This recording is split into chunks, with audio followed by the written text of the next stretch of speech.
Klik tombol berikut untuk mendapatkan update ilmu yang insya Allah bermanfaat.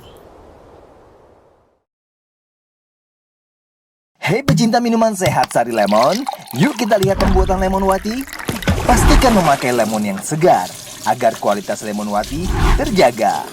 Lemon wati mendukung UMKM lokal yang tentu dalam produksinya dengan higienis, bersih.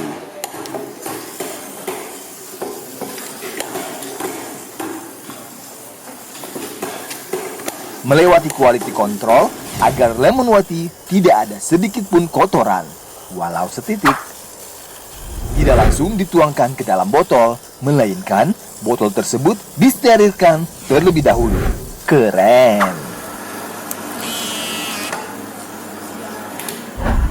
Lemon wati siap dikonsumsi pecinta hidup sehat sejati. Lemon wati full vitamin C. Lemon water. Lemon wati. Lemon water Yang bukan buat wati aja. Kayaknya kan kita udah mulai mereda nih COVID-nya. Ya. Teman-teman inginkan kajiannya bisa offline saat nanti kapan? Waduh, Kira-kira jangan tanya kapan dulu Bang kita Bang. Kita belum terima offline nih sampai sekarang. Masya Allah, iya karena Nanti kangen kalau kita memang ketemu. karena memang kan belum dibuka secara total kan Bang. Ya, Kayak di ya. Jakarta sendiri kayaknya masih tetap PPKM kan Bang? Masih level 3 ya, level 3 kalau nggak salah. Level 3. Masalahnya gini saat kalau memang tidak memungkinkan ya kita mungkin offline-nya di rumah siapa gitu saat nanti. Kalau Iya Ustaz di nanti kalau Jakarta. udah kita jalan ke Jakarta gitu loh insya Allah. Iya, betul. Kemarin Anda dengar Ustaz ke Jakarta Ustaz ya? Bulan Ngantar lalu ya? ngantar anak nggak ke Jakarta ke BSD sih Bang. Ngantar anak-anak Oh, sekolah. gitu. Kan harus Iya. masuk pondok udah mereka Bang. Oh, begitu Masya Allah. Iya. Jadi sekalian Jadi, Jakarta. isapan Makanya kemarin kita- tuh waktu ada kajian subuh itu Ana ngomong nggak usah diumumin. Yang penting kita datang sholat subuh ya kajian lah. Ana Karena ngomong kayak tahunya gitu. pas udah subuh satu aduh nggak ngejar. Tadinya pengen ngejar ke sana, tapi udah pas sholat subuh, wah udah ada undangannya telat. Masya Allah. Ya itulah. Alhamdulillah undangnya telat. Kalau nggak telat kan rame nanti Bang. Karena anak pengen ngenalin ini Ustaz jamaah RTJ nih satu Ustaz supaya bisa tahu, bisa Masya kenal Allah. dekat. Masya Allah. Insya Allah lah. Ini kayak Ahi Agus ini kan rencananya juga pengen ngundang dekat masjidnya dia Ustaz. Masya Allah. Kalau udah offline nanti kita bicarakan lanjutan nanti insya Allah. Amin Ustaz. Kita bisa mulai Ustaz ya? Siap Bang. Bismillah. Tafadhol. Bismillah. Assalamualaikum warahmatullahi wabarakatuh. Waalaikumsalam. Innal hamdalillah nahmaduhu wa nasta'inuhu wa nastaghfiruhu wa na'udzu billahi min shururi anfusina wa min sayyiati a'malina man yahdihillahu fala mudhillalah wa man yudhlil fala hadiyalah. Wa asyhadu an la ilaha illallah wahdahu la syarikalah wa asyhadu anna Muhammadan abduhu wa rasuluh. Pertama-tama marilah kita panjatkan puji syukur pada Allah Subhanahu wa taala yang telah memberikan nikmat iman, nikmat Islam, nikmat sehat sehingga kita dapat berkumpul kembali pagi hari ini di kajian Majelis Taklim Rodotul Jannah. Dan tak lupa kita sampaikan salam dan salawat pada Nabi besar Muhammad SAW beserta keluarganya dan para sahabatnya yang insya Allah akan memberikan syafaat pada kita sampai akhir zaman. Amin. Telah bersama kita Ustadz Dr. Syafiq Reza Balsalamah. Assalamualaikum Ustadz. Waalaikumsalam. Ahlan wa sahlan. Barakallahu fikum. Alhamdulillah. Gimana Ustadz? Sehat Ustadz ya? Alhamdulillah bi khair. Semoga Ustadz dan keluarga beserta tim selalu dalam lindungan Allah Subhanahu wa taala. Allah. Pagi hari ini kajian yang kita akan bahas mengenai jalan pintas menuju surga Ustadz ini alhamdulillah sepertinya memang sangat dibutuhkan oleh kita Ustadz yang sudah umur kepala 5 Ustadz. Jadi mudah-mudahan nanti Ustadz bisa memberikan pencerahan pada kita kiat-kiat apa saja sih sebetulnya yang kita harus lakukan dengan sisa umur yang ada. Mungkin kalau kita mereferensi umurnya Nabi, kita mungkin tidak nyampe 9 tahun Ustadz atau 10 tahun lah. Allahu Jadi Akbar. kita khawatir Ustaz, jangan sampai kita walaupun umat muslim masuk surga tapi jangan sampai kita mampir ke neraka Ustaz. Naudzubillah. Kemudian mungkin sebelum kita mulai kami dari Majelis Taklim Rodotul Jannah mengingatkan kepada teman-teman untuk meluruskan niat supaya kita bisa dengan ikhlas menerima ilmu yang Ustaz sampaikan. Dan kemudian juga tak lupa kalau bisa kita mencatat supaya kita bisa mengulang apabila kita lupa. Dan yang terakhir adalah pada saat kajian dimulai mohon audio dan video para jamaah agar dimatikan agar tidak mengganggu jalannya kajian ini. Marilah untuk masa waktu pada Ustaz Tafadhol Maskuro. Barakallahu fikum. Alhamdulillahi rabbil alamin.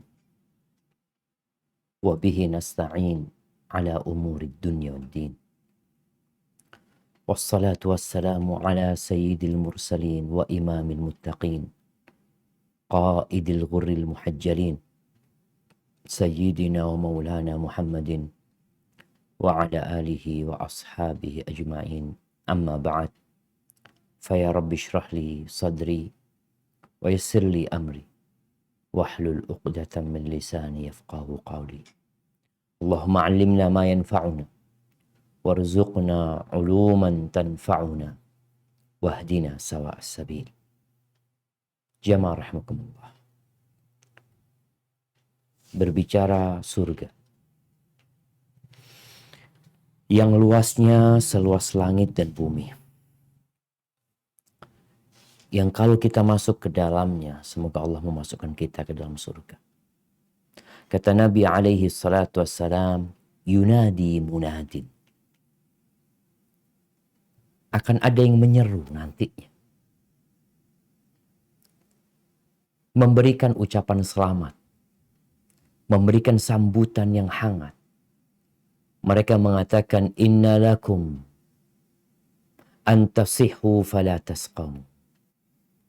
Kalian di dalamnya boleh hidup dalam kondisi sehat selalu tanpa ada penyakit. Nggak ada. Nggak ada pusing, nggak ada COVID, nggak ada penyakit apapun di surga. Abadan, selama-lamanya. Wa inna lakum an tahyu fala tamutu abada. Kalian silakan hidup di dalamnya dan kalian tidak akan pernah mati selama-lamanya. Di dunia kalau kita sehat, tetap kita bakal mati. Kalau kita hidup nyaman, kita tetap bakal mati. Kita menjadi raja, menjadi orang nomor satu, tetap bakal mati. Tapi di surga dikatakan, hiduplah selamanya. Dan tidak ada kematian buat kalian. Wa inna lakum an tashabbu fala tahramu abada. Kalian selalu muda di dalamnya. Nggak ada tua. Kalian tidak akan pernah tua selama-lamanya. Disebutkan bahwa penghuni surga itu umurnya 33 tahun. Seperti itu? Iya, selama-lamanya. Karena orang sepuh ini walaupun kaya, tetap dia tidak dapat menikmati hidup. Sudah banyak pantangan yang harus dia tinggalkan. Sudah banyak kenikmatan yang harus dia menahan diri. Kenapa? Karena dia sudah sepuh. Tapi di surga kalian akan tetap muda selama-lamanya. Nggak ada tua di surga. Fadzalika qauluhu azza wa jal wa nudu an tilkumul jannah urithumuha bima kuntum ta'malun. Mereka akan diseru, disampaikan kepada mereka, itulah surga yang diwariskan kepada kalian dengan apa yang kalian amalkan. Rawahu Muslim.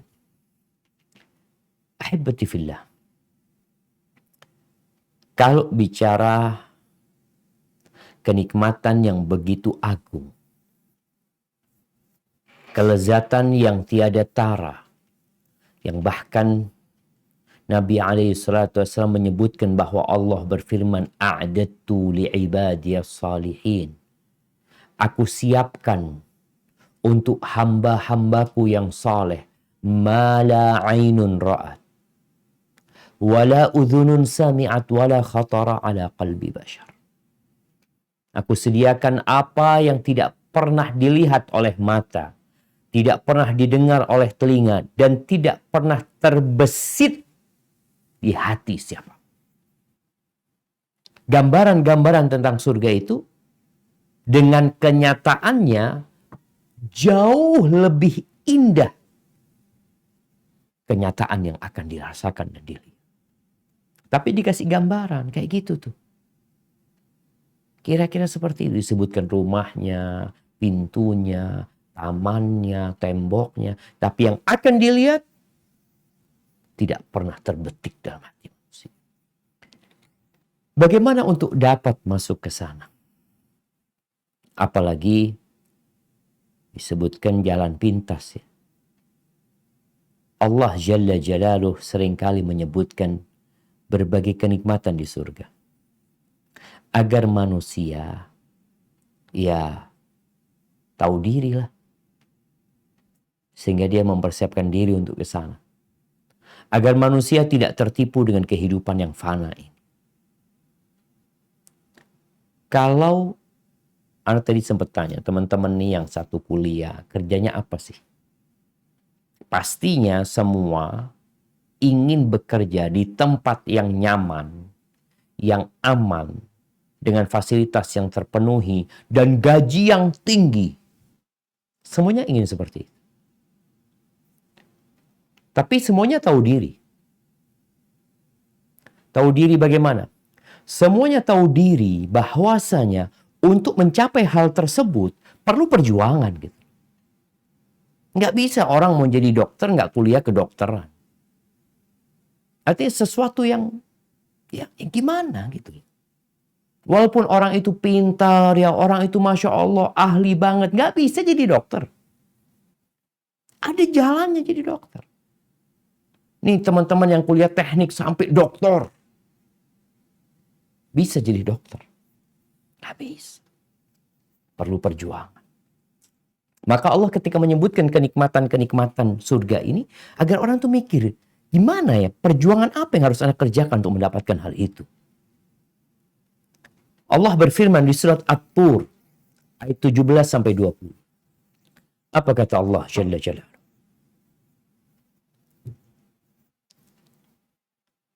At-Tur 6 ayat 12 sampai ayat 12, ayat 17 sampai 20. Nah, ayat 17 sampai 20. Nah, tafadhal. أعوذ بالله من الشيطان الرجيم إن المتقين في إن المتقين في جنات ونعيم فاكهين بما آتاهم ربهم ووقاهم ربهم عذاب الجحيم كلوا واشربوا هنيئا بما كنتم تعملون متكئين على سرر مصفوفة وزوجناهم بحور عين. Sesungguhnya orang-orang yang bertakwa berada dalam surga dan kenikmatan. Mereka bersukaria dengan apa yang diberikan kepada mereka oleh Tuhan mereka. Dan Tuhan mereka memelihara mereka dari azab neraka. Dikatakan kepada mereka, makan dan minumlah dengan enak sebagai balasan dari apa yang telah kamu kerjakan. Mereka bertelekan di atas dipan-dipan berderetan. Dan kami kawinkan mereka dengan bidadari-bidadari yang cantik bermata jeli. Allahu Akbar. Tuh. Surga Allah Azza wa Jalla. Allah Jalla Jalaluh memberikan kenikmatan yang tiada tara. Allah berikan bidadari-bidadari kepada mereka. Kita di dunia kalau ingin menikahi seorang wanita cantik, bangsawan, berapa duit yang harus kita keluarkan? Seperti apa pekerjaan yang harus kita lakukan? Ini Allah berikan semua kepada mereka. Allah selamatkan dari api neraka. Allah berikan semua makan, minum. sebagai balasan atas kerjaan manusia. Mau ke sana, segera. Ada orang yang kadangkala ke Jakarta lewat jalan tol. Ada yang lewat bawah. Kita kalau lihat Google ya, subhanallah. Google Map itu punya yang bahasa Arab ya. Jadi kadang-kala tertulis, di situ ada tulisan birusumil ubur. Kalau masuk tol bayar. Anda nggak tahu bahasa Indonesia apa disebutkan biasanya. Tapi ada yang nggak bayar. Yang nggak bayar itu lebih lama nyampenya. Sampai perbedaannya ya bisa beberapa jam ya. Kalau dari Jember ke Jakarta. Tapi yang lewat tol lebih cepat. Tapi bayar. Dan bayarnya mahal gitu. Nggak murah bayarnya. Jadi terserah kita. Kita mau lewat tol atau kita mau lewat bawah. Akan tetapi jamaah, ada satu syarat utama. Surga itu memiliki 8 pintu. Untuk masuk ke pintu-pintu itu ada satu syarat. Yang mau tidak mau harus. Kalau tidak, maka sia-sia.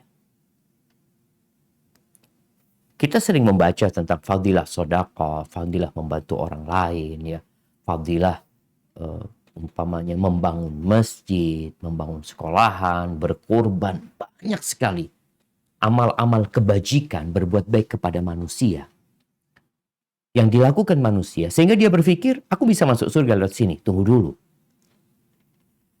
engkau harus tahu ada satu syarat yang harus dipenuhi. Tanpa hal itu engkau nggak akan bisa sampai. Seperti paspor. Engkau mau punya duit, ya ratusan juta. Terus mau berangkat ke Singapura.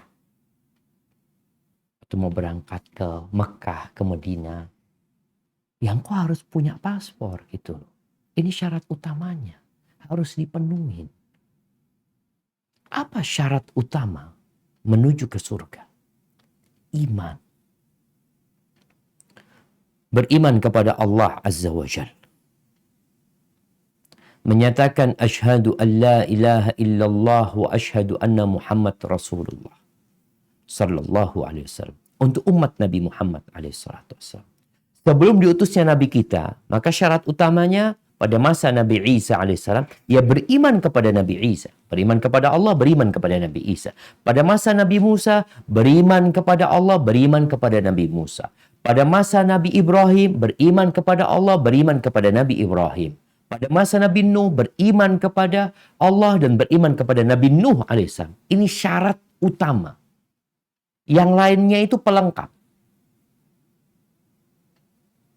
Jadi yang lainnya itu cuma aksesoris, bukan aksesoris ya. Iya, yang menjadi pelengkap orang itu untuk mendapatkan tingkatan-tingkatan yang lebih tinggi di surga. Karena surga itu ada 100 tingkatan. Ada 100 tingkatan. Untuk mencapai itu semua syarat utamanya harus dipenuhi. Maka jangan pernah berpikir di dalam surga itu ada orang-orang kafir. Yang selama hidup di dunia, orang kafir ini orang baik ya. Dia tidak pernah mendolimin orang lain. Dia orang yang jujur. Orang yang suka membantu orang lain. Kenapa, jemaah? Karena sejatinya orang yang paling zalim, orang yang paling buruk, orang yang paling jahat itu adalah orang yang zalim kepada Tuhannya. Allah yang menciptakan dia. Allah yang memberikan segala fasilitas kepadanya. Dia nggak mau beribadah kepada Allah Azza wa Jalla. Dia sibuk berbuat baik kepada ciptaan Allah, namun tidak berbuat baik kepada penciptanya. Dengan beriman kepadanya, mentauhidkan Allah Azza wa Jalla. Makanya orang-orang itu dalam istilah Al-Quran disebut apa sih? Kita ini kadang-kadang beranggapan fulan baik loh. Baik gimana? Fulan suka bantu orang lain. Oh iya. Kalau bicara kacamata dunia, oke. Kalau bicara kacamata Tuhan, kalau engkau mau berbicara atas nama Tuhan, penyebutan dia orang baik, maka datangkan firman Tuhan. Datangkan firman Allah Azza wa Jalla. Jangan sembarangan berbicara mengatasnamakan Tuhan. Mengatasnamakan Sang Pencipta. Yang punya surga itu bukan ana, bukan antum, bukan fulan wala alan. Enggak, kita nggak punya apa-apa. Yang berhak menetapkan fulan masuk surga, fulan masuk neraka, itu ya dia. Dan Allah turunkan Al-Quran. Ini kalau engkau muslim. Kalau engkau percaya sama Quran. Tapi kalau engkau orang kafir ya sudah. Kita bicara yang beragama Islam. Apa kata Allah di surat Al-Bayyinah ayat 6? Nah. Innalladzina kafaru min ahlil kitabi wal musyrikina fi nari jahannam khalidina fiha ulaika hum syarrul bariyah. Sesungguhnya orang-orang kafir, yakni ahli kitab dan orang-orang yang musyrik akan masuk ke neraka jahanam. Mereka kekal di dalamnya. Mereka itu adalah seburuk-buruk makhluk. Ini vonis dari siapa? Ini ketetapan dari siapa? Dari Allah Jalla Jalaluhu. Sesungguhnya orang-orang yang kafir, yakni dari ahli kitab atau dari orang-orang musyrikin, finari jahannam, divonis sama Allah neraka jahanam tempat. Berapa lama di neraka jahanam? Khalidina fiha, kekal di sana. Lalu Allah memberikan sebuah gelar buat mereka. Ulaika hum syarrul bariyah. Mereka adalah seburuk-buruknya makhluk. Gimana? Allah yang menciptakan, dia beribadah kepada selain Allah Azza wa Jalla. Allah yang kasih rezeki. Tahu-tahu dia menyembelih itu sapi, itu kambing, itu domba untuk selain Allah Jalla Jalla. Dia orang baik loh. Ya, dalam pandangan manusia. Nabi SAW dalam hadis yang diriwayatkan Imam Muslim bersabda, "Walladzi nafsi biyadihi." Demi yang jiwaku berada di tangannya. La yasma'u bi ahadun min hadhil ummah. Tidaklah satu orang pun mendengar tentang aku dari umat ini, Yahudi wala Nasrani. Orang Yahudi atau orang Nasrani. Thumma yamut, kemudian dia mati. Ini kita bicara vonis ini untuk yang mati. Thumma yamutu walam yu'min billadzi ursiltu bih. Dalam kondisi dia tidak beriman dengan apa yang aku diutus dengannya, illa kana min ashabina, melainkan dia neraka. Loh Ustaz, kok mudah banget memvonis orang masuk neraka? Bukan. Bukan kita yang memvonis. Nabi yang menyampaikan hal ini. Hadis ini diriwayatkan Imam Muslim. Ahibati fillah. Allah sudah menyebutkan bahwasanya orang-orang kafir, orang-orang musyrik itu syarrul bariyah. Seburuk-buruknya makhluk. Kenapa? Coba kita pakai logika kita. Agar kita dikasih akal sama Allah supaya dapat merenungkan ya, dan menghayati apa yang Allah firmankan. Karena kadangkala orang itu salah faham. Kok dikatakan seburuk-buruknya makhluk? Tunggu Ustaz. Ustaz, ini kita bicara jalan pintas menuju surga atau bicara tentang orang-orang kafir? Kita bicara jalan pintas menuju surga. Kita sudah sebutkan di awal. Syarat utama untuk masuk surga itu iman. Berkaitan dengan orang yang tidak beriman. Nabi SAW dalam hadis yang diriwayatkan oleh Imam Bukhari bersabda, telah berfirman Allah Jalla Jalaluhu, "Kadzabani ibnu Adam, wa lam yakun lahu dzalik. Wa syatamani wa lam yakun lahu dzalik." Anaknya Adam ini mendustakan aku, berbohong atas nama aku. Allah menyampaikan sesuatu, dia dustakan, dia nggak percaya. Dan dia mencelaku, memakiku, menghinaku. Padahal nggak seharusnya dia melakukan itu. Bagaimana manusia mendustakan Allah? Fa'amma takdzibuhu iyaya. Adapun pendustaan dia kepadaku, faqauluhu la yu'idani kama bada. Dia mengatakan Allah tidak akan membangkitkan aku setelah aku mati. Nggak ada hari kebangkitan, nggak ada hari kiamat.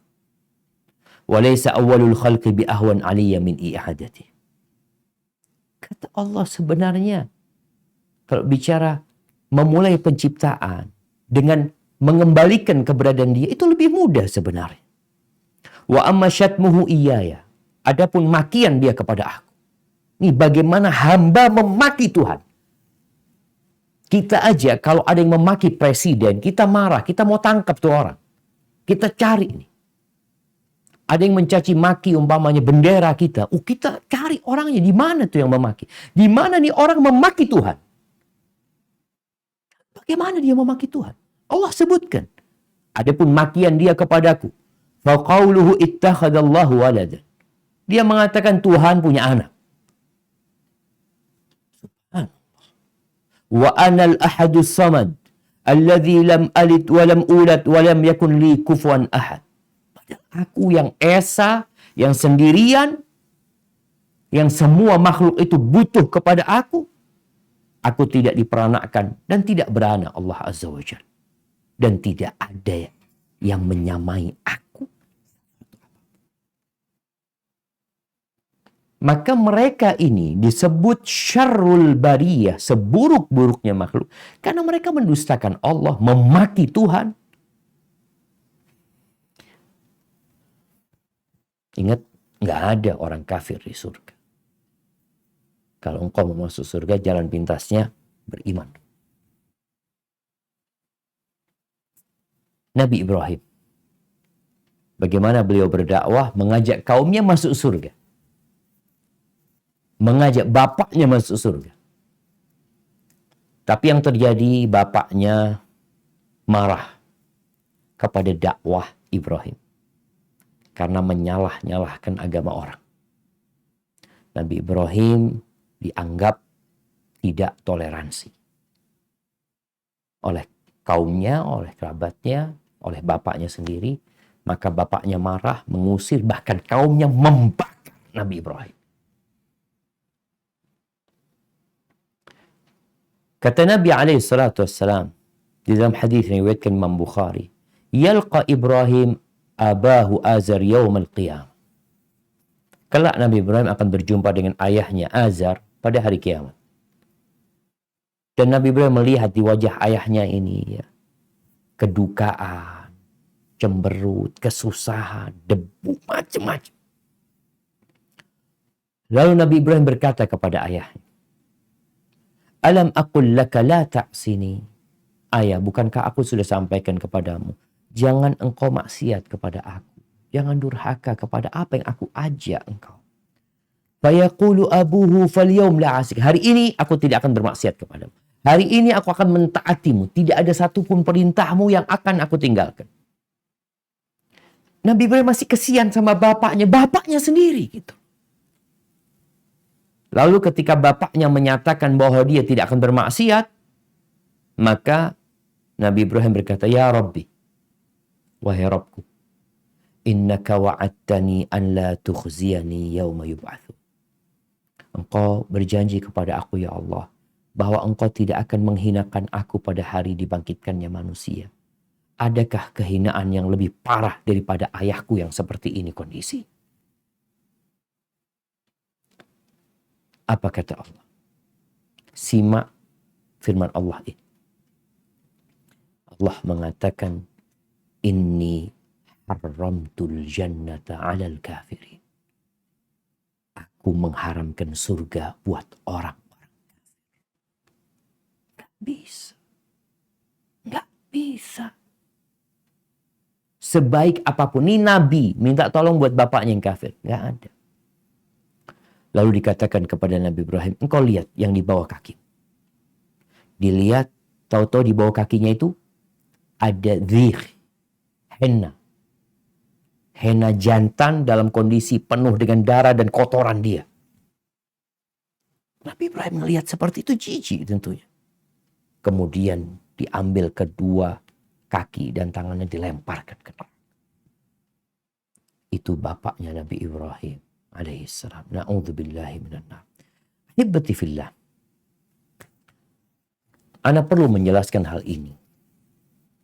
Karena muncul kelompok-kelompok yang berusaha untuk mengaburkan kebenaran. Ya. Dan usaha itu masif. Akan ada tuduhan kepada orang-orang yang mengajak kepada Islam dan menyatakan bahwa Islam adalah agama yang paling benar, yang lainnya salah, bahwa dia adalah orang yang intoleransi. Enggak, jemaah. Ingat, toleransi itu bicara muamalat kita sama manusia. Tapi bicara keimanan dan keyakinan, seorang muslim meyakini surga itu haram buat orang. Sebaik apapun orang itu. Di surat Al-A'raf ayat 40 sampai 42, apa kata Allah Jalla Jalaluh?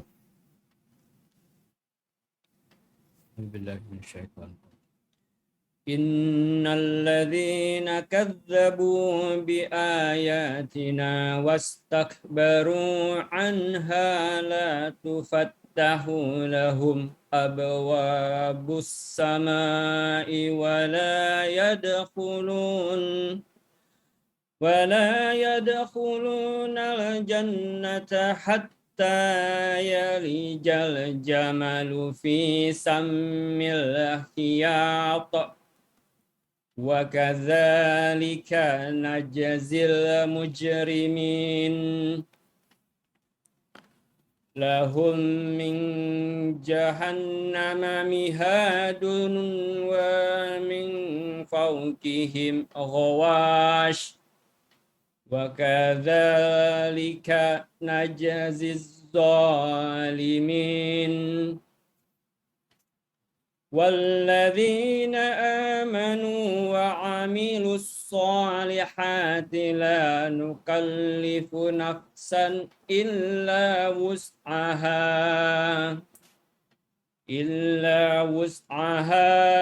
ulaika ashabul jannah hum fiha khalidun.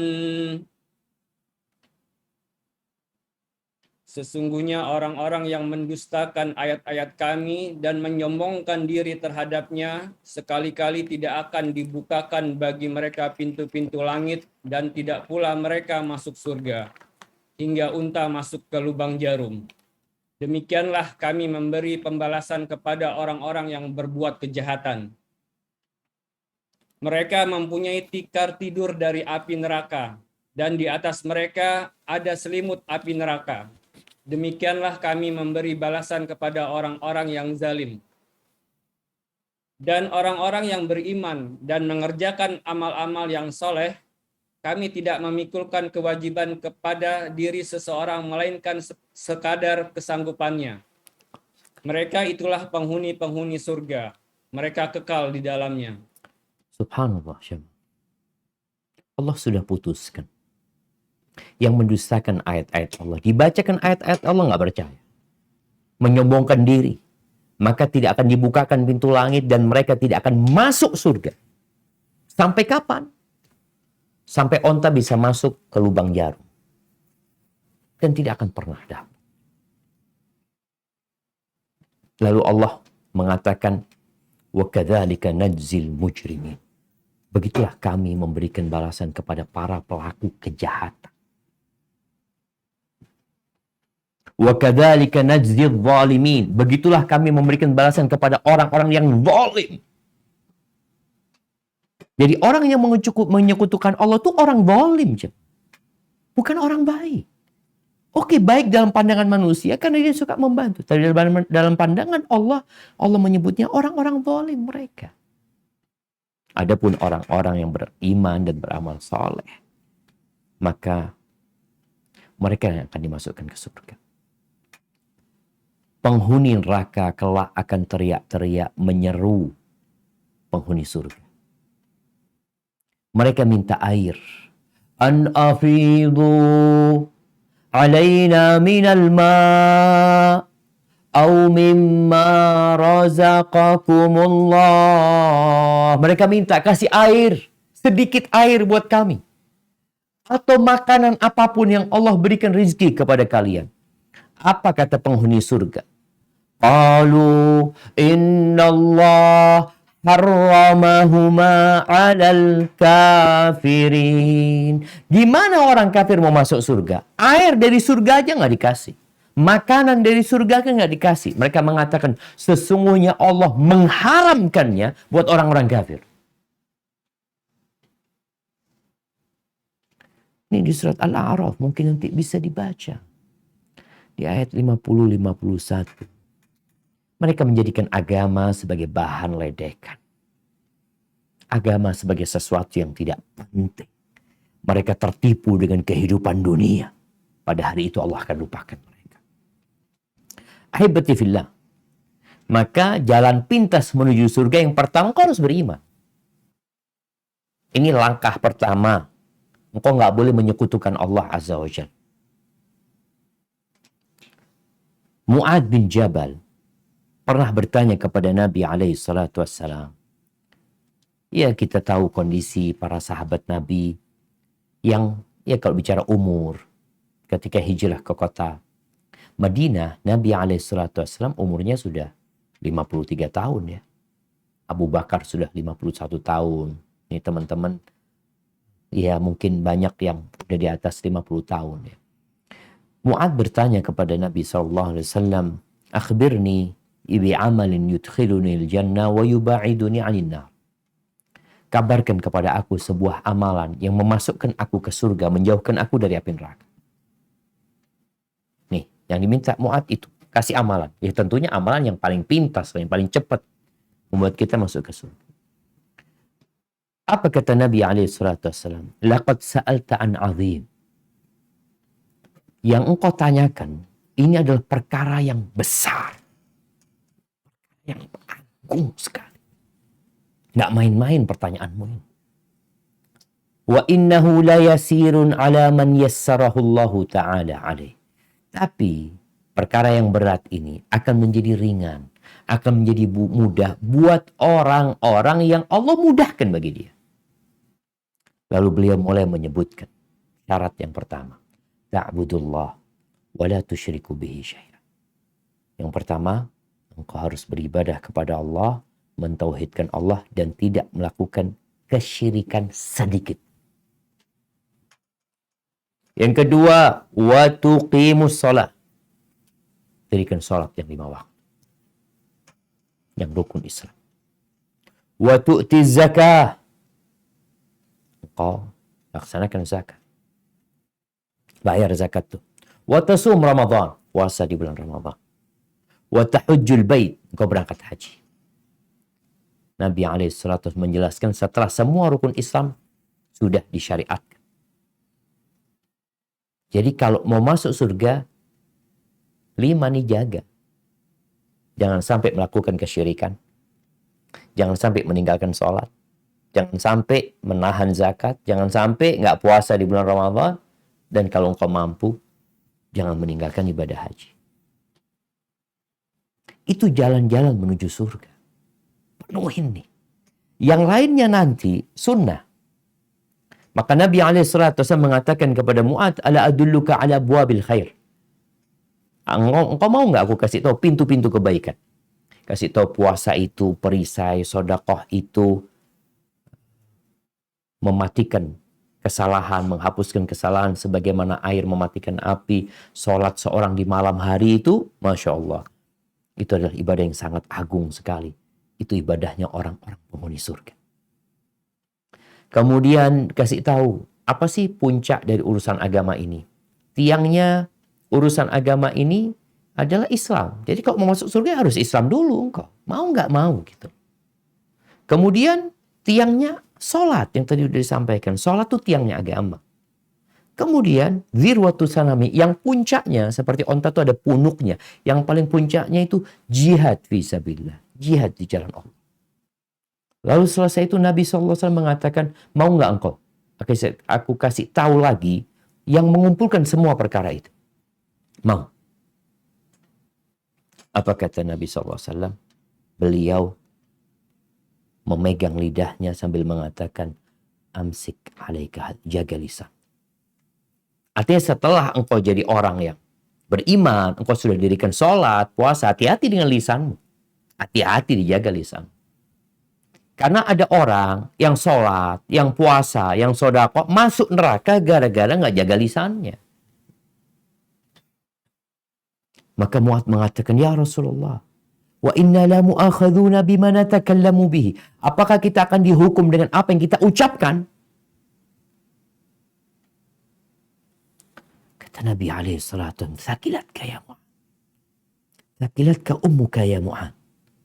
Wa hal yakubbun nas fin nari ala wujuhihim aw ala manakhirihim illa hasaidu alsinat. Wah, kau lihat tuh orang-orang yang tersungkur di dalam neraka, di wajah mereka, di hidung mereka. Tidak lain semua itu karena hasil omongan dia. Lisannya nggak dijaga. Ahibati fillah.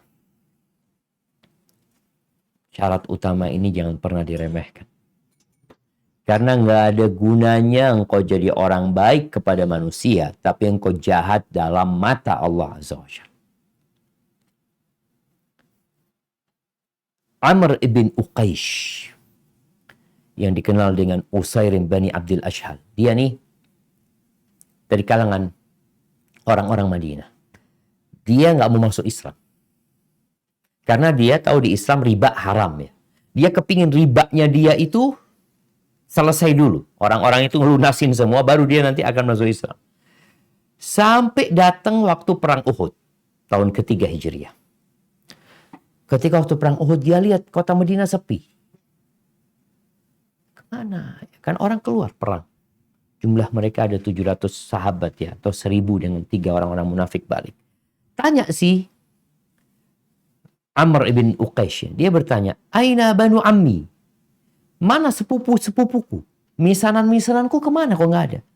Kata orang-orang di Uhud. Mereka ada di Uhud. Fulan di Uhud Fulan. Fulan juga di Uhud. Semuanya pada di Uhud. Dia langsung pakai baju. Dia naik kuda. Dia menuju ke Uhud. Ketika dia menuju ke Uhud, orang-orang kelihatan. Orang-orang Islam kelihatan sama Fulan ini. Engkau mau kemana? Sana engkau jauh usah ikut-ikut gitu loh. Engkau bukan muslim kata dia. Qala inni amantu, aku sudah beriman. Aku sudah beriman. Dalam riwayat lain dikatakan, ya Rasulullah, aku perang, terus aku beriman. Apa aku masuk Islam dulu, baru aku perang? Engkau masuk Islam dulu, baru engkau perang. Akhirnya dia berangkat perang. Wa subhanallah. Dia meninggal dunia. Sebelum dia meninggal dunia, dia itu sempat terluka. Parah lukanya. Sa'ad bin Mu'adz kepingin memastikan orang ini beriman beneran atau ikut-ikutan aja.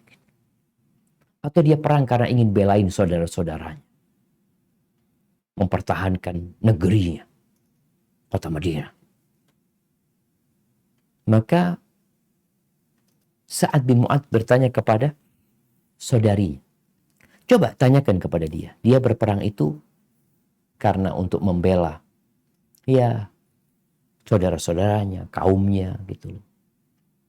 Atau karena marah untuk Allah Azza wa Jalla. Kata dia, bal ghadaban lillah wa rasulih. Dia karena marah untuk Allah dan Rasulnya. kemudian dia mati, fadakhalal jannah, dia masuk surga padahal belum sholat 1 rakaat. Rawahu Abu Dawud.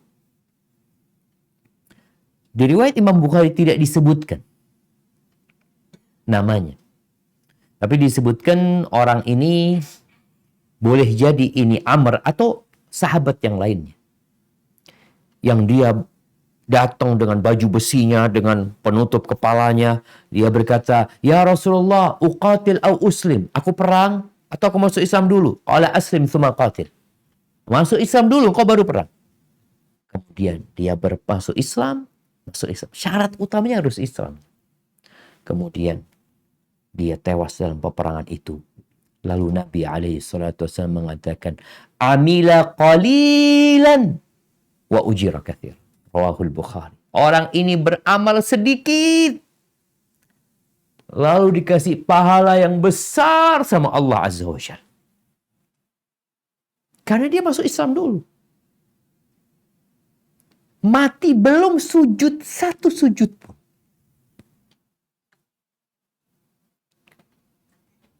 Ahibati fillah. Ada seorang budak hitam ketika perang Khaybar. Yang nama budak ini disebutkan Aslam atau Yasar. Dia budak milik orang Yahudi. Nama orang Yahudi itu disebutkan Amir. Disebutkan bahwasanya orang ini ketika ditangkap orang ini dalam kondisi dia mengembala kambing. Lalu Nabi berbicara sama orang ini, sama budak ini. Ketika Nabi berbicara kepada dia, ternyata dia akhirnya masuk Islam. Jadi Nabi mendakwain dia agar dia masuk Islam. Subhanallah. Setelah itu orang ini bertanya, "Ya Rasulullah, inni qad amantu bika. Wa bima ji'ta bi." Aku udah beriman denganmu dan dengan apa yang kau bawa. Fa kaifa bil ghanam ya Rasulullah? Gimana dengan kambing-kambing ini? Ini milik mereka gitu. Sedangkan aku dikasih amanah. Fa innaha amanah wa hiya linnas. Asya wa syatani wa akthar min dhalik. Ada yang punya fulan, macam-macam sudah domba itu. Qala ahsib fi wujuhiha. Engkau lemparin dengan kerikil di wajahnya, dia akan balik. Dan betul, budak ini mengambil segenggam kerikil, lalu dia lemparkan ke wajahnya domba-domba ini. Akhirnya domba itu lari menuju ke benteng orang-orang Yahudi. Menuju ke sana, dan ya udah selesai. Lalu dia maju untuk berperang. Dan dia tewas. Tanpa pernah sujud 1 untuk Allah Azza wa Jalla. Ketika dia tewas, Nabi SAW mengatakan, "Adkhiluhul khibab." Masukkan dia ke tenda. Dimasukkan ke tendanya Nabi SAW. Ketika sudah selesai dari peperangan, Nabi masuk. Kemudian beliau keluar. Beliau mengatakan, "Laqad hasuna islamu sahibikum." Islam saudara kalian itu benar-benar baik. Bukan Islam-Islaman.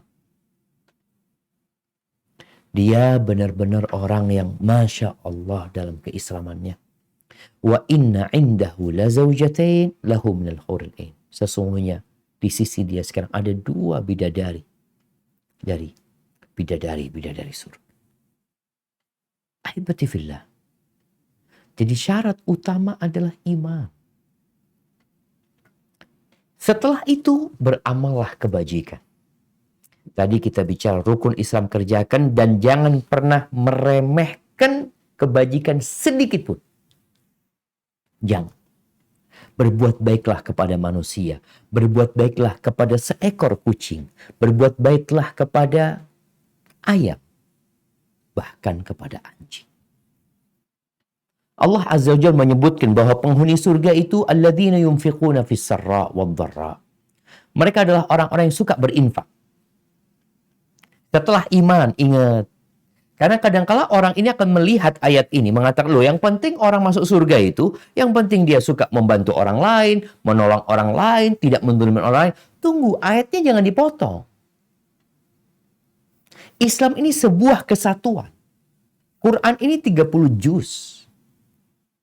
Allah menyebutkan bahwasanya penghuni surga itu orang yang suka berinfak dalam kondisi lapang dan dalam kondisi sempit. Mereka orang yang wal kadhiminal ghaidh. Mereka orang yang suka menahan emosi mereka. Wal afina 'anil nas. Mereka suka memaafkan manusia. Wallahu yuhibbul muhsinin. Allah cinta kepada orang-orang yang berbuat amal kebajikan. Penghuni surga itu bukan yang tidak pernah berbuat dosa. Nih kalau teman-teman dikatakan ana Ustaz 50 tahun ya, waktu ana mungkin kurang berguna, ketaatan sedikit. Maka ingat Allah mengatakan, nanti dibaca di surat Ali Imran ayat 134 sampai 136. Walladzina idza fa'alu fahishatan. Mereka adalah orang-orang apabila mereka terjebak dalam perbuatan dosa besar. Au zalamu anfusahum, atau mereka mendolimin diri mereka sendiri. Zakarullah. Mereka mengingat Allah. Fastaghfaru li dzunubihim. Lalu mereka memohon ampun kepada Allah atas dosa-dosa yang mereka lakukan. Wa may yaghfiru dzunuba illallah. Mereka yakin enggak ada yang dapat mengampuni dosa kecuali Allah. Walam yusirru ala ma fa'alu wa hum ya'lamun.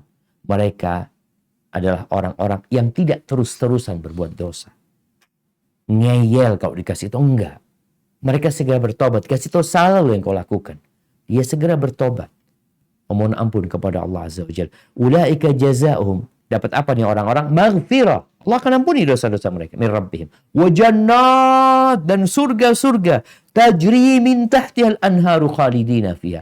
Yang mengalir di bawahnya sungai-sungai kekal selama-lamanya. Wa ni'ma ajrul amilin. Itu sebaik-baiknya balasan buat orang-orang yang beramal. Kita beramal di dunia, berapa sih gaji kita? Berapa kita akan dikasih? Kita memiliki kontribusi yang besar. Mungkin dikasih 1 triliun, 2 triliun, kemudian kau mati, kau akan tinggalkan semuanya. Maka ingat, kematian akan datang. Hibati fillah. Bicara sedekah ini menjadi jalan pintas menuju ke surga. Buat teman-teman yang punya kelebihan harta, banyak-banyaklah bersedekah. Yang sedikit hartanya, tetap bersedekah. Aisyah radhiyallahu ta'ala anha menceritakan bahwa ada seorang wanita yang masuk ke tempatnya Aisyah, mengemis dia perempuan ini. Dia membawa 2 putri. Mungkin suaminya meninggal dunia atau suaminya nggak bertanggung jawab. Dia membawa 2 putrinya. Sama Aisyah radhiyallahu ta'ala anha dikasih 3 butir kurma. Fa'atat kulla wahidatin minhuma tamrah. Karena dikasih 3, maka 2 itu dibagi buat 2 putrinya. Kemudian ketika dia hendak memakan yang satu, kedua putrinya ngelihat. Akhirnya sang ibu ini, kurma itu dibagi 2. Diberikan kedua putrinya. Nih kasih sayang seorang ibu kepada putri-putrinya. Dia nggak makan apa. Ketika Nabi datang, Sallallahu Alaihi Wasallam ke rumah, Aisyah cerita. Dia melihat sesuatu yang menakjubkan buat dia.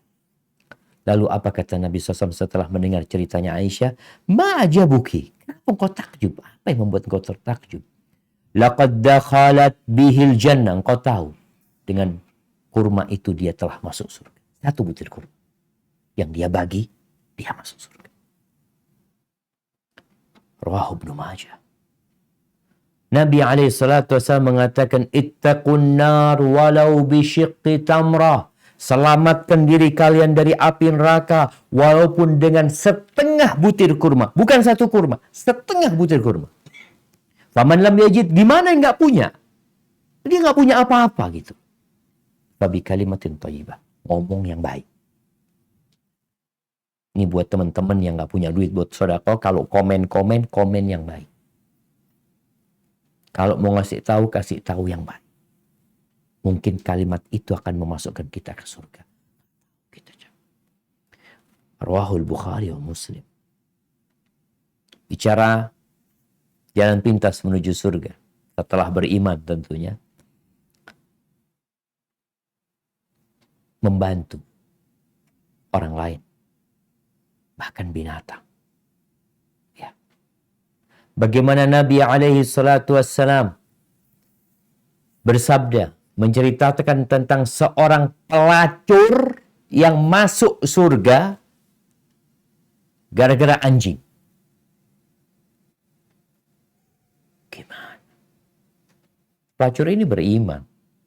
Ada orang beriman, na'udzubillah dia jadi pelacur ya. Semoga Allah berikan hidayah kepada mereka yang mungkin masih salah jalan ya.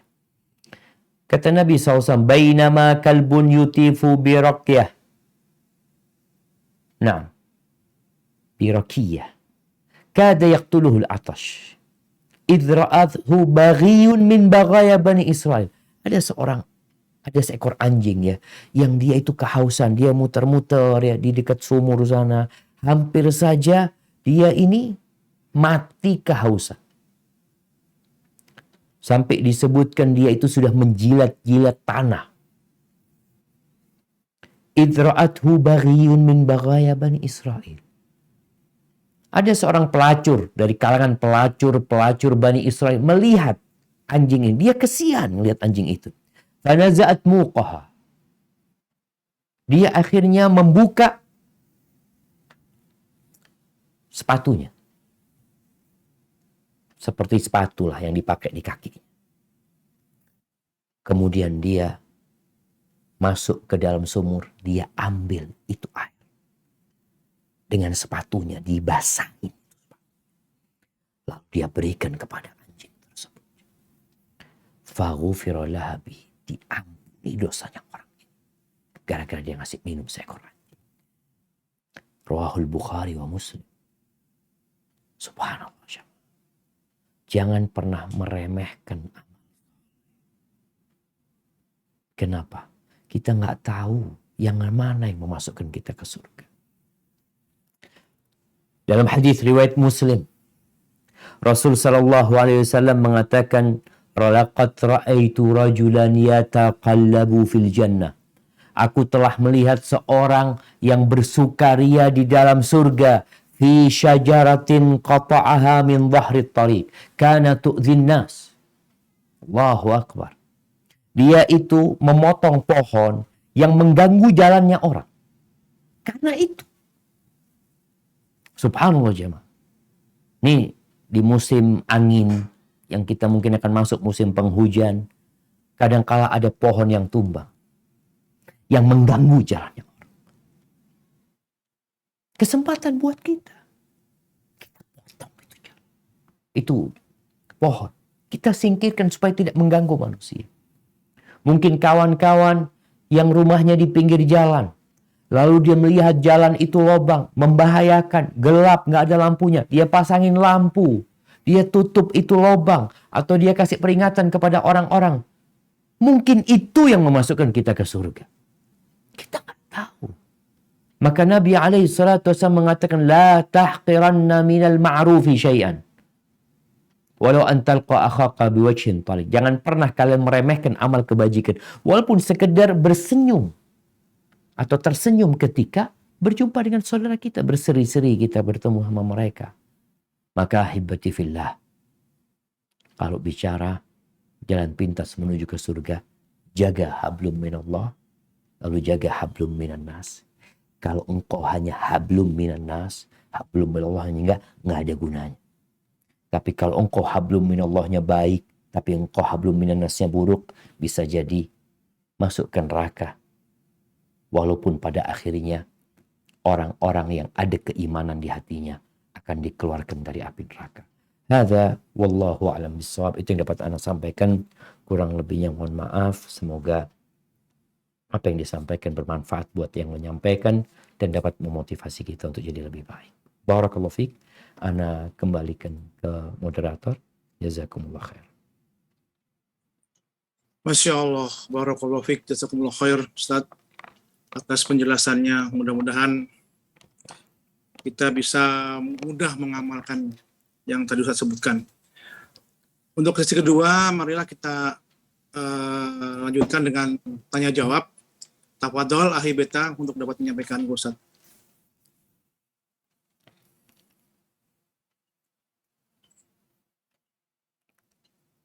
Ahi Beta, tafadhol.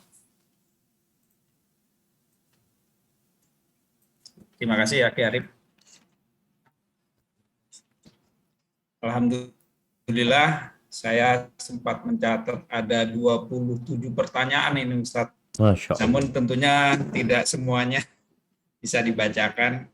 Saya coba mulai dari yang pertama, coba kami sampaikan ya, Ustadz. Nah, jadi penanya menyampaikan, Assalamualaikum Ustadz, semoga Ustadz dan keluarga serta tim selalu dalam lindungan Allah. amin. Saya mau tanya Ustadz, apakah kita boleh menyikapi suatu masalah dalam agama hanya menggunakan akal tanpa dalil?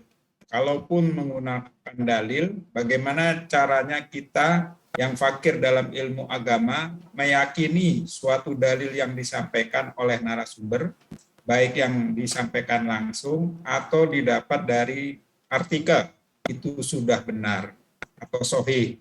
Mohon penjelasannya Ustadz. Jazakallah khair. Barakallahu fiik. Masya Allah. Nah, barakallahu fikum. Ahibati fillah. Buat orang awam yang mungkin tadi dikatakan fakir ilmu, yang dia mungkin Anda nggak bisa memahami sebuah dalil atau menyimpulkan sebuah hukum. Terus bagaimana Ustaz? Orang awam ini dalilnya itu adalah bertanya kepada orang yang berilmu. Fas'alu ahla dzikri in kuntum la ta'lamun. Bertanyalah kepada orang yang berilmu kalau kalian nggak ngerti. Namun dalam menentukan siapa yang akan kita tanya, banyak ulama, banyak ustadz, banyak kiai. Siapa yang akan kita tanya? Maka bertanyalah kepada orang yang paling bertakwa di antara mereka. Kepada orang-orang yang tidak menyampaikan kecuali qala Allah, qala Rasul. Orang yang sangat berhati-hati untuk menyampaikan pendapatnya. Dia mengatakan, afwan, itu pendapatku ya. Wallahu a'lam. Jadi orang ini benar-benar berhati-hati ketika dia menyebutkan sebuah hukum, apalagi ketika terjadi ada khilaf umpamanya di sana. Akal kita itu dapat kita gunakan untuk merenungkan dan menghayati. Dan alhamdulillah pada masa sekarang ini kita dimudahkan untuk dapat mencari kebenaran tersebut. Kalau tadi dikatakan ya bagaimana kita kalau bicara pakai dalil ya. Akal ini terbatas, maka perlu dalil. Allah turunkan wahyu. Yang dari situ kita kemudian dapat menerangi akal dan fitrah kita menjadi lebih terang lagi. Bukan malah dalil itu dipertentangkan dengan akal. Karena sejatinya nggak ada dalil yang sahih yang bertentangan dengan akal manusia. Tapi kalau hadisnya dhaif, pantas bertentangan dengan akal manusia. Memang nggak sahih, bukan Nabi yang menyampaikan hal itu. Dan kalau bicara bagaimana kita bisa menyimpulkan sebuah hukum dari sebuah dalil, atau bagaimana kita memahami dalil itu sahih atau nggak sahih, apalagi kita mendengarkan seorang ustadz membaca artikel, ya sekali lagi kembali kita perlu bertanya. Apabila itu sebuah hadis, kita perlu bertanya, hadis ini sahih apa enggak? Kalau kita mampu mencari, bisa mencari. Sekarang alhamdulillah banyak yang mesin pencari itu yang memudahkan kita untuk mengetahui kesahihan hadis. Karena ulama alhamdulillah Allah sudah berikan taufik kepada mereka sehingga mereka dapat menyimpulkan atau menyeleksi hadis-hadis yang sahih dari banyaknya hadis-hadis yang dhaif. Jadi tugas kita kalau memang kita dapat mengkaji, membahasnya, silahkan dibahas. Ustaz ini menyampaikan sebuah hadis, benar nggak ya hadisnya? Kalau kita bisa cari di kitab hadis ya, atau di mesin pencarian ada Al-Maktabah Syamilah umpamanya, alhamdulillah. Tapi kalau kita nggak mampu, ya kembali lagi kita tanya kepada orang yang berilmu. Ini juga sebagai cara supaya kita selamat dari pemikiran-pemikiran yang menyimpang. Kemudian jangan semua didengarkan. Jangan semua didengarkan. Kenapa? Karena kalau kita mendengarkan semua, kita jadi bingung yang mana. Tanya lagi sama Ustaz. Dulu sahabat itu tanya kepada Nabi SAW. Setelah itu mereka tanya kepada para sahabat Nabi. Ketika mereka ada satu masalah, ditanyakan kepada orang yang berilmu, sehingga mereka tidak tersesat dalam kehidupan ini. Orang yang menggunakan akalnya saja, ya di dunia ini ada 8 miliar akal. Akal mana yang akan dijadikan patokan ya? Maka semuanya kembali kepada wahyu yang Allah turunkan. Hada wallahu a'lam bissawab. Izin Ustadz, pertanyaan kedua. Barakallahu. Assalamualaikum. Semoga Waalaikumsalam. Ustadz Syafiq selalu dijaga Allah dan tetap berdakwah menegakkan manhaj salaf ini. Izin bertanya, pertama, bagaimana cara kita terus istiqomah dengan dakwah ini hingga akhir hidup kita? Dan yang kedua, apa upaya dan kiat kita saat terkena futur untuk bisa kembali dan semangat doa apa yang rutin kita baca dan semangat beribadah? Jazakumullah khairan. Salam dari Rijanis, Ustadz. Masya Terima Allah. kasih. Barakallahu fikum. Nah, ahibati fillah. Kalau bicara bagaimana kita bisa istiqamah, ya, memang istiqamah ini pelengkap dari keimanan kita. Ketika ada seorang sahabat bertanya kepada Nabi SAW, ya Rasulullah, kulli qawlan fil Islam, la as'alu anhu ahadan ghair. Katakan kepada aku sebuah ucapan dalam urusan agama Islam ini yang aku nggak akan tanya kepada orang lain lagi, sudah cukup dari engkau. Maka Nabi SAW mengatakan, qul amantu billahi tsumma istaqim. Katakan aku beriman kepada Allah, ini syarat utama. Kemudian kau istiqomah. Bagaimana cara kita agar kita bisa istiqomah? Ya, bergabung dengan orang-orang yang istiqomah. Ini juga jawaban buat pertanyaan kedua tadi, bicara ketika kita sedang futur. Allah Azza wa Jalla mengatakan, ya ayyuhalladzina amanu taqullaha wa kunu ma'as shadiqin. Wahai orang-orang yang beriman, bertakwalah kepada Allah dan bergabunglah kalian bersama orang-orang yang shadiq, yang jujur dalam keimanan. Agar kita bisa istiqamah, kita perlu senantiasa berzikir kepada Allah Azza wa Jalla. Ini amalan yang ringan. Ringan sekali. Kenapa? Karena nggak perlu keluar duit, nggak keluar keringat kita, nggak perlu gerakan. Berzikir kepada Allah. Kemudian yang ketiga, kita perlu jujur sama Allah bahwasanya kita benar-benar beriman. Sehingga kita perlu memiliki amalan-amalan yang tersembunyi. Amalan-amalan yang nggak ada orang yang tahu. Bagaimana ucapan seorang sahabat mengatakan, liyakun li ahadikum khib'un min amalin salih. Hendaklah seorang di antara kalian memiliki amal soleh yang tersembunyi. Punya sodako yang nggak ada orang yang tahu. Kemudian menjaga sholat berjamaah di masjid. Kata Abdullah bin Mas'ud radhiyallahu taala anhu, man arada an yalqallaha ghadan musliman, siapa yang ingin besok matinya Islam, siapa yang ingin besok berjumpa dengan Allah dalam kondisi Islam, hendaklah dia menjaga sholat 5 waktu di masjid. Ini usaha kita supaya kita istiqamah dan mati husnul khatimah nantinya. Kemudian kita perlu membaca Al-Quranul Karim. Jangan tinggalkan Al-Quran. Karena Quran ini yahdi lillati hiya aqwam, memberikan petunjuk kepada jalan yang paling lurus. Paling istiqomah ya Quran udah. Jangan kemana-mana. Kemudian cari kawan-kawan yang baik. Berdoa. Ya, ini jalan pintas juga. Menuju ke surga, jalan pintas supaya kita berubah jadi lebih baik. Supaya kita tetap istiqamah di jalan Allah Azza wa Jalla. Nabi SAW mengajarkan doa, ya muqallibal qulub, tsabbit qalbi ala dini. Wahai yang membolak-balikan hati, tetapkan hatiku di atas agama. Nabi baca itu. Wallahi jamaah. Sahabat itu menanyakan tentang doa Nabi. Mereka tahu Nabi ketika baca itu sebenarnya juga untuk mengajarkan kepada umat. Mereka mengatakan, awatakhsha alaina ya Rasulullah. Apakah engkau takut dengan kami? Yang sudah Islam nih. Yang sudah ikut hijrah, yang sudah ikut jihad. Engkau takut? Nah, kata Rasulullah, iya. Karena hati manusia berada di tangan Allah Azza wa Jalla. Yuqallibuha kaifa yasha. Allah bolak-balikan, terserah dia. Maka kita perlu takut sehingga kita doa minta sama Allah. Baca doanya para ulama, Rabbana, tuh para ulama doanya kayak apa? Rabbana la tuzigh qulubana ba'da idh hadaitana wa hab lana min ladunka rahmah innaka antal wahhab.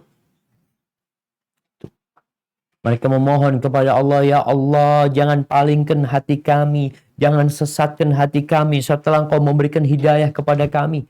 Dan berikan rahmat-Mu kepada kami, ya Allah. Berikan rahmat. Kenapa rahmat ini jamaah? Karena sejatinya nggak ada yang masuk surga dengan amalannya.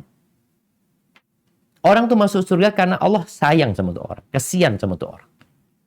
Maka kita ketika beramal ini dalam rangka mendapatkan rahmat Allah Azza wa Jalla dan Allah memasukkan kita ke surga. Wahab lana min ladunka rahmah innaka antal wahhab. Adapun bicara bagaimana kita ngobatin futur kita. Ya, cari sebab. Apa yang menyebabkan engkau futur? Orang kalau datang ke dokter, dia sakit. Perutnya sakit. Kata dokter, engkau habis makan apa? Sambal, dok. Udah ketahuan nih sebabnya. Maka kalau engkau sedang futur, engkau cari tahu sebabnya apa. Karena ketika engkau tahu sebabnya, engkau tahu obatnya. Karena ada orang yang futur, dikasih nasihat, dia tetap futur. Oh ternyata dia lupa sebab dia futur itu. Ternyata dia Ustaz, di masa pandemi ini nggak pernah kajian Ustaz ya. Terus serang Ustaz. Kajian online kadang-kadang nggak fokus ini dan itu. Engkau berarti perlu cari kajian offline. Datang. Dulu biasa kajian datang 10 kilo, 20 kilo perjalanan. Dia keluar duit, dia jalan. Sekarang enggak, di rumah masing-masing. Kalau memang penyebabnya itu kita perlu cari kajian offline. Kita perlu datang ke ustadz, tanya sama ustadz. Kemudian kita perlu menghindari tempat-tempat yang membuat kita futur. Oh, anak kalau ke sana tuh futur tuh. Berarti jangan ke sana. Sambil terus berdoa memohon kepada Allah, Allahumma a'inna ala dzikrika wa syukrika wa husni ibadatik. Barakallahu fiik. Na'am.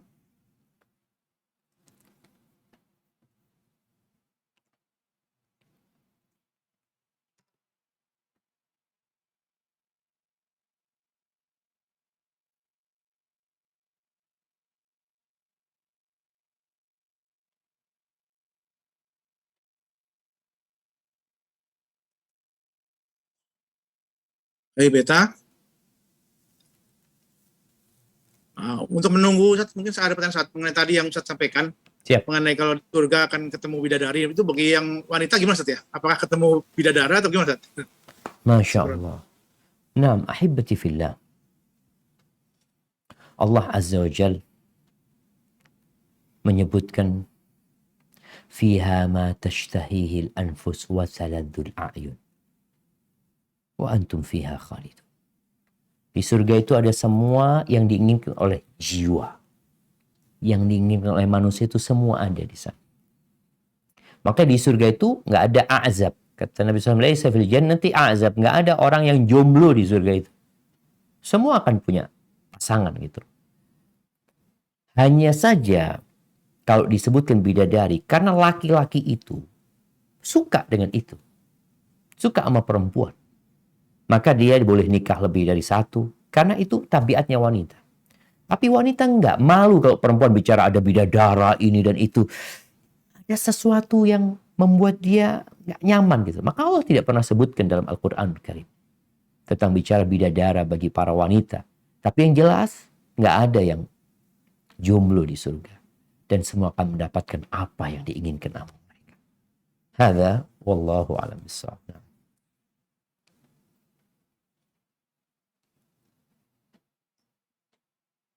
Sepertinya Ahi Beta terputus Ustaz ininya jaringannya. Siap.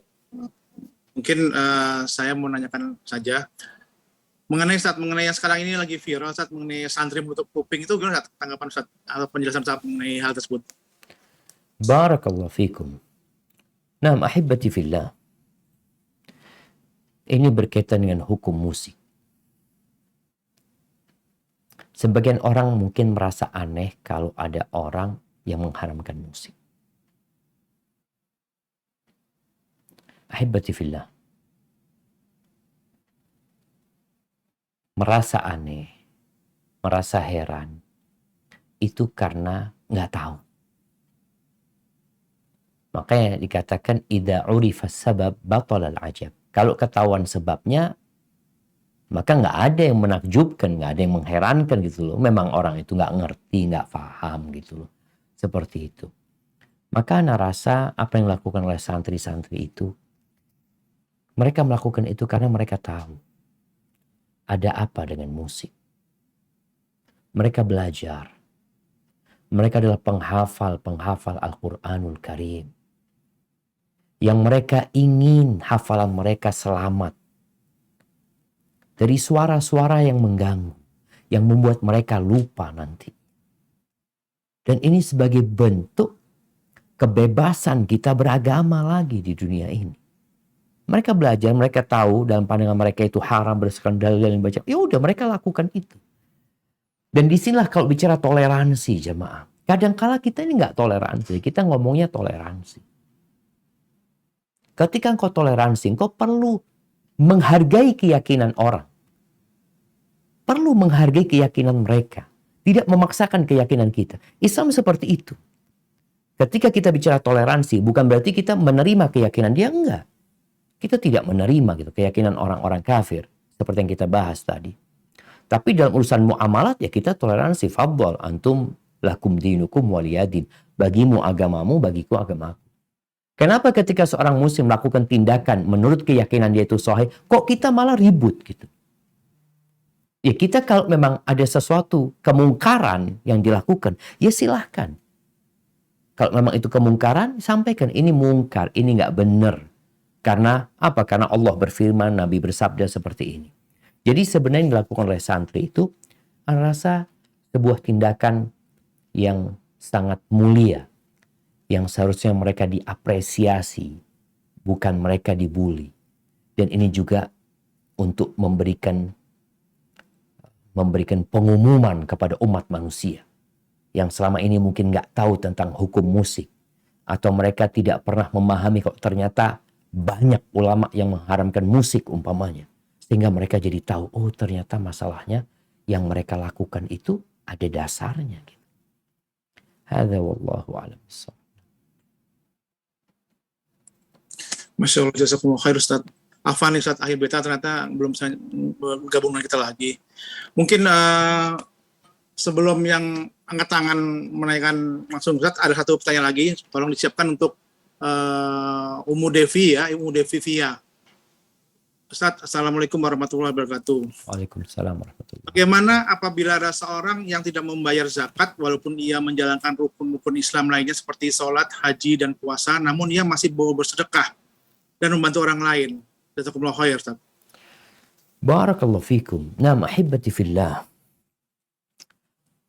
Bicara sedekah ini ada yang wajib, ada yang sunnah. Yang wajib adalah zakat. Bagi yang tidak menunaikan zakat, walaupun dia menunaikan rukun Islam yang lainnya, kita tahu Abu Bakar Siddiq radhiyallahu taala anhu pernah memerangi orang-orang Islam yang mereka nggak mau bayar zakat. Mereka nggak mau bayar zakat. Mereka pikir zakat itu hanya buat Nabi SAW. Nabi SAW sudah meninggal dunia, maka ya udah mereka nggak bayar zakat. Diperangi. Dan Allah Azza wa Jalla mengancam orang-orang yang menimbun hartanya, menumpuk hartanya. وَلَا يُنْفِقُونَهَا فِي سَبِيلِ اللَّهِ فَبَشِّرْهُمْ بِعَذَابٍ أَلِيمٍ. maka berikan kabar kepada mereka dengan azab yang pedih. Yauma yuhma 'alaiha fi nari jahannam. Di mana harta yang dia kumpulkan itu kelak akan dipanaskan pada hari kiamat. Fatukwa biha jibahuhum wa junubuhum wa dhuhuruhum. Hadza ma kanaztum li anfusikum. Fadzuqu ma kuntum taknizun. Maka setelah dipanaskan hartanya itu akan dijadikan setrika yang menyetrika wajah mereka, punggung mereka, perut mereka. Lalu dikatakan kepada mereka, ini balasan buat apa yang kalian simpan. Ini bagi yang tidak mau melakukan zakat yang wajib. Tapi kalau zakat yang sunnah, dia nggak mau sedekah, yang wajib sudah dia lakukan, ya sudah. Berarti dia tidak dikatakan dia meninggalkan yang wajib. Tapi dia meninggalkan sebuah kemuliaan yang sebenarnya akan mengantarkan dia ke surga. Bukankah Nabi SAW mengatakan, selamatkan diri kalian dari api neraka walaupun dengan setengah butir kurma. Hadza wallahu a'lam bissawab. Masya Allah, jazakumullah khair Ustaz. Tafadhol Ummu Devi, audionya saja silakan.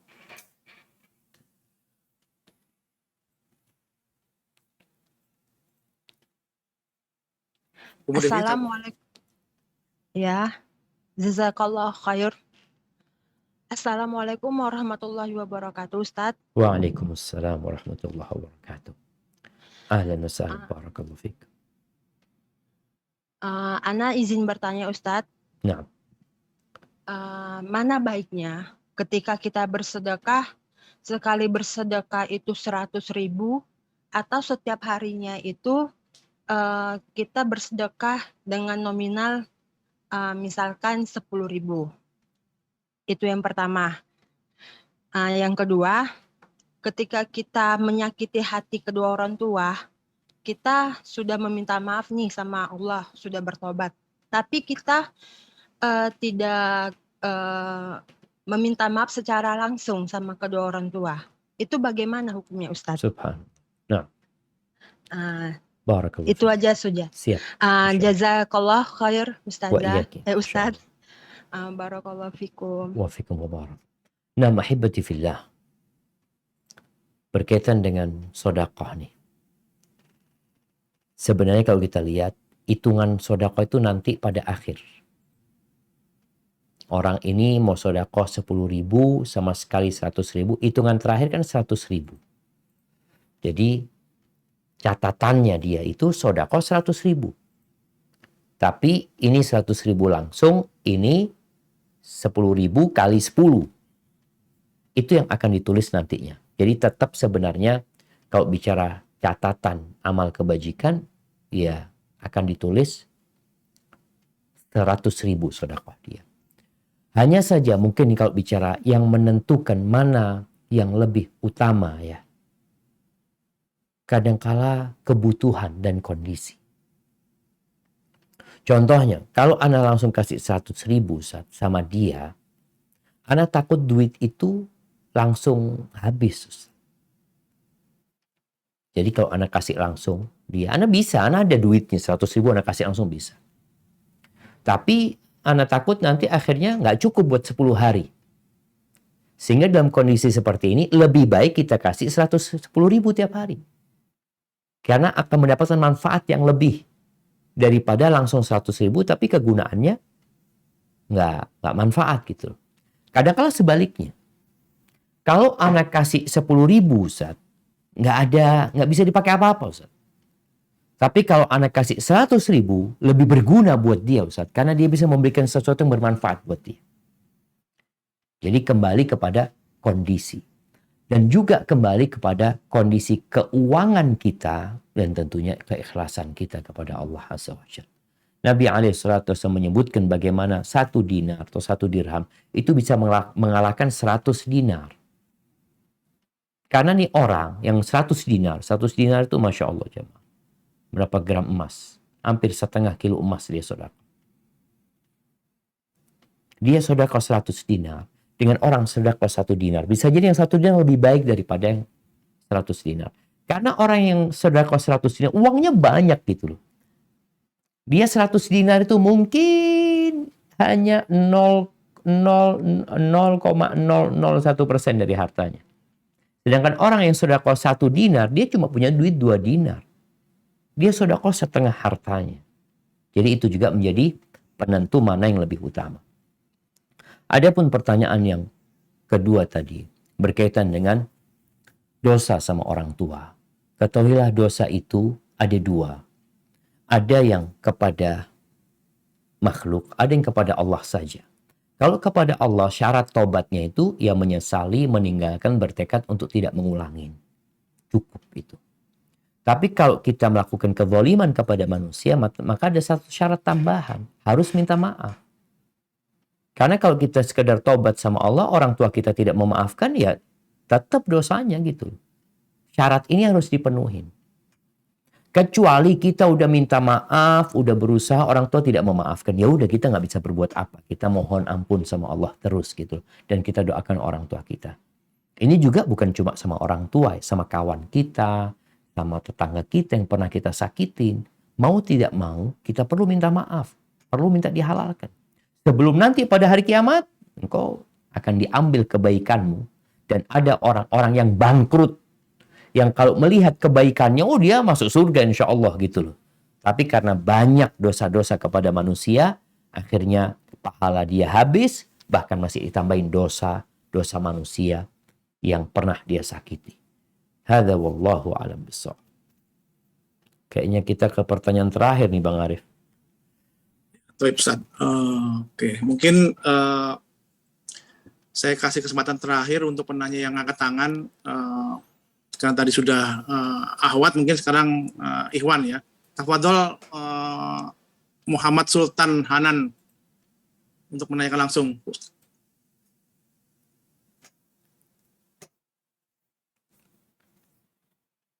Muhammad Sultan, tafadhol. Taib, kalau emang tidak. Assalamualaikum warahmatullahi wabarakatuh, Ustaz. Waalaikumsalam warahmatullahi wabarakatuh. Barakallahu fiik. Naam. Tafadhol. Ustaz, saya mau tanya Ustaz. Naam. Yang pertama itu bagaimana cara menghadapi orang yang membuli kita. Terus yang terakhir, bagaimana cara memaafkan orang lain yang telah berbuat kesalahan kepada kita. Masya Allah. Jazakumullah khairan katsiran, Ustaz. Barakallahu fiik. Naam, ahibati fillah. Kalau bicara bagaimana menghadapi orang yang membuli kita, maka caranya adalah dengan mengabaikannya. Allah menyebutkan orang-orang hamba-hamba Allah yang mulia. Ya. Wa idza khatabahumul jahilun qalu salama. Kalau mereka diajak ngomong sama orang-orang bodoh yang menyakiti hati mereka, yang memaki mereka, mereka akan mengatakan selamat. Mereka mengucapkan ucapan yang dia sendiri menyelamatkan dirinya dan menyelamatkan orang-orang itu. Tidak ditanggapi. Katakan jazakumullah khair. Nabi SAW dibuli oleh orang-orang musyrikin. Dikatakan penyihir, dukun, pembohong, pendusta, penyair, orang gila. Ditanggepin? Nggak ada yang ditanggepin sama Nabi SAW. Wasbir ala ma yaqulun. Udah sabar. Tinggalkan. Karena memang cara menghadapi orang-orang yang membuli kita itu, dia itu sebenarnya sedang mempermainkan perasaan kita. Sedang ada permainan kita sama dia. Dia ingin menang. Maka kita jangan kalah. Bagaimana cara kita agar kita nggak kalah sama dia? Jangan diladenin. Kalau dia mengatakan kamu itu jahat, kamu itu buruk, kamu itu bodoh, katakan jazakallah khair, barakallahu fiik. Nah, insyaallah aku akan memperbaiki diriku. Makasih banyak atas informasinya. Semoga Allah memberikan yang terbaik kepada anak. Anak akan berusaha lebih baik. Kira-kira dia akan ngomong apa? Oh, tapi kamu itu, iya, makasih banyak. Insya Allah anak akan jadi lebih baik. Insya Allah. Makasih banyak kritikannya, masukannya. Jadi anggap bulian itu sebagai kritikan buat kita agar kita bisa memperbaiki diri kita. Tapi kalau kita lawan, Allah, kata Imam Syafi'i rahimahullahu ta'ala, idza nataqas safihu fala tujibhu.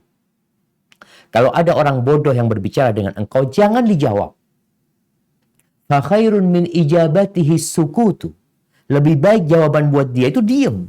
Ini jawaban. Ketika engkau diam tidak bersikap, itu jawaban.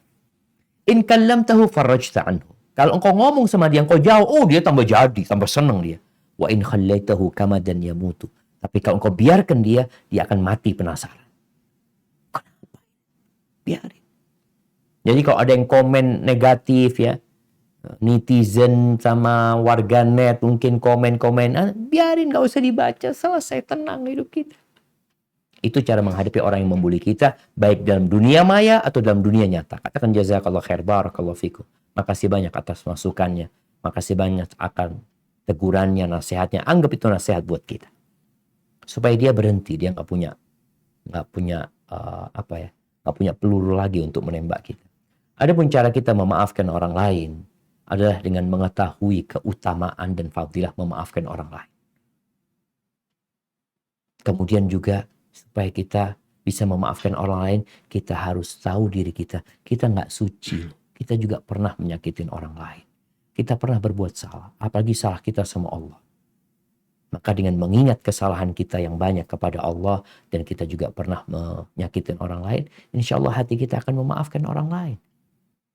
Yang mana Allah akan mengangkat derajat orang-orang yang memaafkan orang lain dan Allah akan memaafkan dia. Hadza wallahu a'lam bissawab. Itu mungkin dapat Anda sampaikan, kurang lebihnya mohon maaf ya. Nggak bisa lebih panjang lagi karena memang ada beberapa hal yang harus dikerjakan. Bang Arif, Anda kembalikan ke Bang Arif. Jazakumullah khair. Masya Allah, jazakumullah khair. Barakallahu fiik Ustaz atas kajiannya. Mudah-mudahan apa yang telah Ustaz sampaikan bisa membuat kita lebih bertakwa sehingga kita bisa mencapai surga dengan cara-cara yang lebih mudah. Taklah sudah berapa lama kita hidup, mudah-mudahan dosa-dosa kita yang telah kita lakukan bisa Allah ampuni dan kita bisa masuk surga tanpa harus masuk neraka.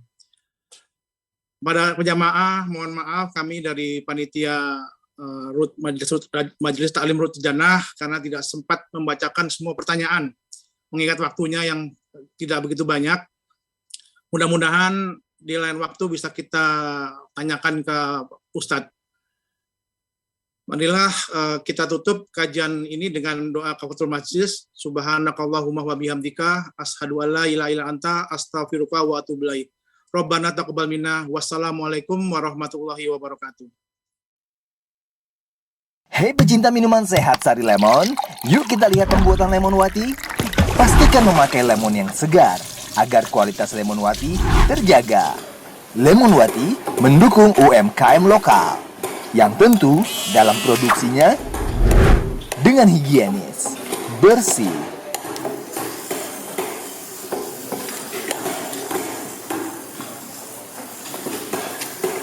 Melewati quality control agar lemon wati tidak ada sedikit pun kotoran, walau setitik.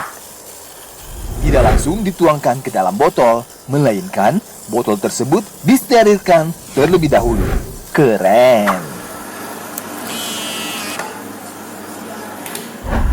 Lemon wati siap dikonsumsi pecinta hidup sehat sejati.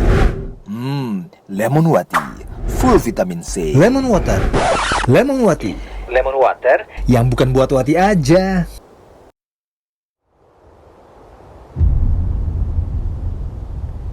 Klik tombol berikut untuk mendapatkan update ilmu yang insya Allah bermanfaat.